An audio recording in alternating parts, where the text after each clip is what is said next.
For most of human history, the most common way to die was diarrhea. Not war, not famine, not plague.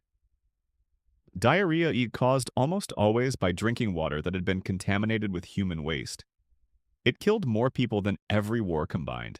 It killed roughly half of every generation of children before they turned 5.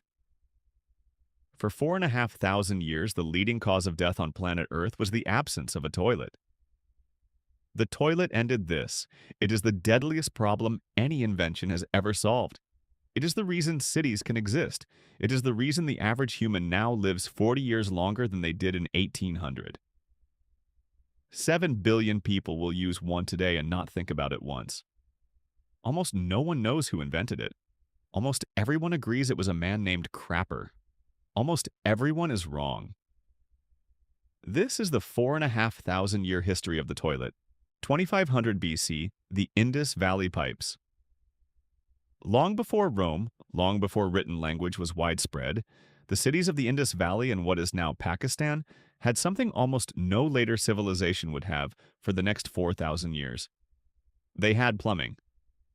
In the city of Mohenjo-Daro, archaeologists found that nearly every house had a brick-lined chamber connected to a network of covered drains. Waste flowed out, away, and into a sewer system that ran underneath the streets. The drains were inspectable. Some had removable covers. The water came from private wells inside the houses. The Indus Valley people did not write down how this worked. Their script remains undeciphered, so we have the system, the bricks, and the pipes. But no instructions, no engineer's name, no foundation myth. Then around 1900 BC, the cities were abandoned. The population scattered, the pipes filled with dirt. The knowledge of how to build covered urban sewers was lost. It would take humanity until the 19th century to figure it out again. The first toilet was an act of forgotten genius. 70 AD, the Roman social bench. The Romans rediscovered the idea partially around 100 BC. By the imperial era, every major Roman city had public toilets, but the experience was completely different from the modern one. A Roman public toilet was a long stone bench. The bench had holes cut into it at regular intervals. Underneath the holes ran a constant stream of water that carried waste to the main sewer, the Cloaca Maxima. There were no walls between the holes. There were no doors. There were no curtains. A wealthy Roman would sit, exchange political gossip with his neighbor, perhaps make a business deal, and then reach down to a small channel of clean water running along the floor in front of the bench. In that channel sat a stick with a sponge tied to the end of it. He would use it, rinse it, and return it. Then the next person would pick it up. The Romans considered this normal. They considered it civilized. They considered it, in fact, a sign of their cultural superiority. After Rome fell in 476 AD, the public toilets shut down. The Cloaca Maxima silted up. For the next 1,000 years, Europeans relieved themselves in chamber pots, threw the contents into the street, and waited for it to rain. Civilization had taken a step backward in some specific ways. 1596. Sir John Harington's joke. The man who reinvented the flush toilet was not a plumber. He was not an engineer. He was a poet at the court of Queen Elizabeth I, and he built it as a joke. Sir John Harington was the Queen's godson. He had been banished from court once already for translating an indecent Italian poem and reading it to the ladies-in-waiting.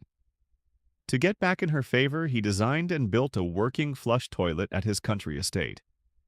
He named it the Ajax, a pun on the Elizabethan slang word for toilet, which was a jakes. The device had a cistern of water above and a valve below. Pulling a handle released the water, which flushed waste into a cesspool. Harington wrote a book about it in 1596, full of jokes and political satire. The Queen reportedly installed one at Richmond Palace. And then everyone laughed at him. He was mocked for years. The book was considered scandalous. The technology was considered absurd.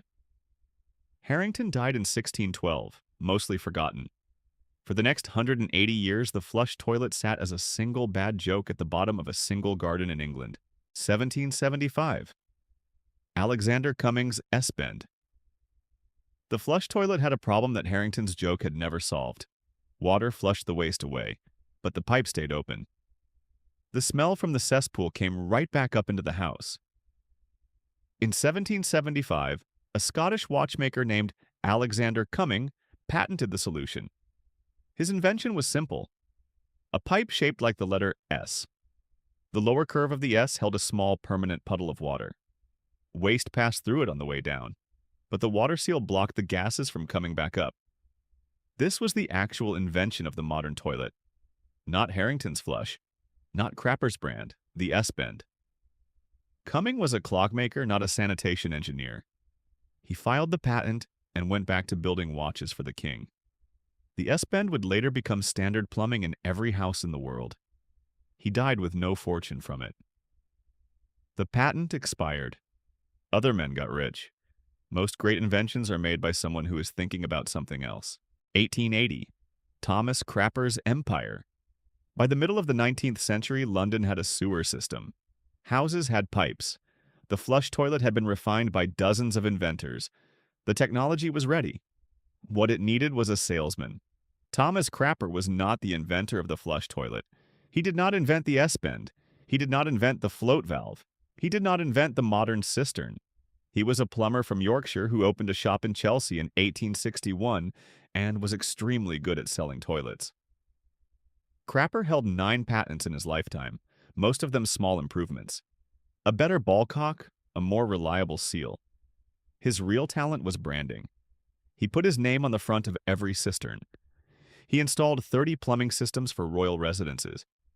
He named his company Thomas Crapper and Como. When American soldiers arrived in England during the First World War, they saw the name Crapper printed on every public toilet in the country. They assumed it was the inventor. They went home with a new word for it. The word survives. The man behind it sold things he did not invent. The invention itself belongs to a forgotten Scottish watchmaker. History remembers the brand, not the engineer. 1980, the Japanese Revolution. For about 100 years, the toilet did not change much. White porcelain, flush handle, S-bend. The design was so good that almost no one tried to improve it. Then Japan got involved. In 1980, the Japanese company Toto released a product called the washlet. It was a toilet seat with a built-in bidet, a small heated wand that emerged from inside the seat to spray warm water. It also had a heated cushion. It also had a deodorizer. It also had a soft, close lid. The Japanese loved it. Within 4 decades, more than 80% of Japanese households had a heated, sensor-driven, computer-controlled toilet. Some of them analyze the user's urine. Some of them play music. Some of them lift the lid automatically when you walk in. The rest of the world is catching up slowly. The American toilet still looks almost identical to the American toilet of 1925. This is unusual. Most household technologies turn over every few decades. The toilet has not, because the basic engineering was solved by 1880, and nobody wanted to think about it again. The most successful invention in public health history. 4,500 years of slow refinement. Forgotten engineers, dishonest brand names, a poet's joke, a watchmaker's S-bend, and a Japanese company that decided the entire industry was due for an upgrade. And in your bathroom right now, almost certainly.